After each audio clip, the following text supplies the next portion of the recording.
Il est 20h, 19 personnes sont mortes et plus de 400 ont été blessées dans des manifestations menées par la Gen Z au Népal contre le blocage des réseaux sociaux. Le Premier ministre a démissionné, les manifestants viennent de mettre le feu au Parlement. Je vous récap. Alors tout a commencé après que le gouvernement a bloqué 26 réseaux sociaux dans tout le pays, dont YouTube, Facebook et X. La justification, ces plateformes ne se seraient pas enregistrées auprès du ministère de la Communication dans les délais, car le gouvernement népalais exige que les plateformes nomment un représentant local ainsi qu'une personne pour réguler les contenus.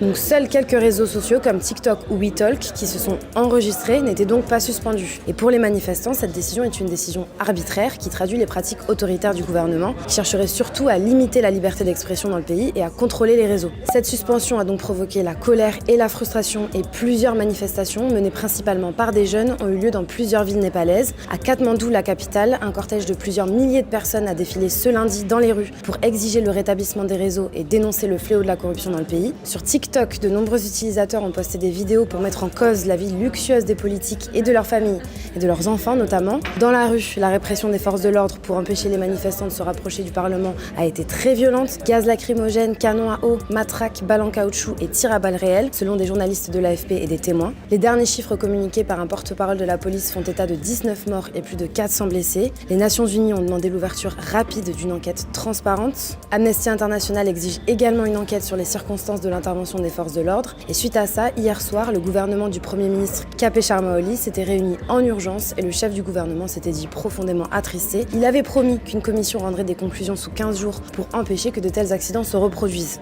Bon, sauf que ce mardi matin, le Premier ministre a finalement annoncé sa démission, faisant suite à celle de plusieurs ministres de son cabinet. L'accès au réseau, à lui, était rétabli dans le pays. Mais malgré ça, les tensions restent vives et cet après-midi, des manifestants se sont encore regroupés dans Katmandou pour dénoncer la répression de la veille et réclamer un Népal meilleur. Des centaines de personnes ont investi l'enceinte du Parlement et mis le feu au bâtiment principal. Un couvre-feu a été décrété dans plusieurs quartiers de la capitale pour une durée indéterminée et l'incertitude plane donc vraiment sur les prochaines mesures que va prendre le gouvernement. On vous tiendra au courant sur Brut.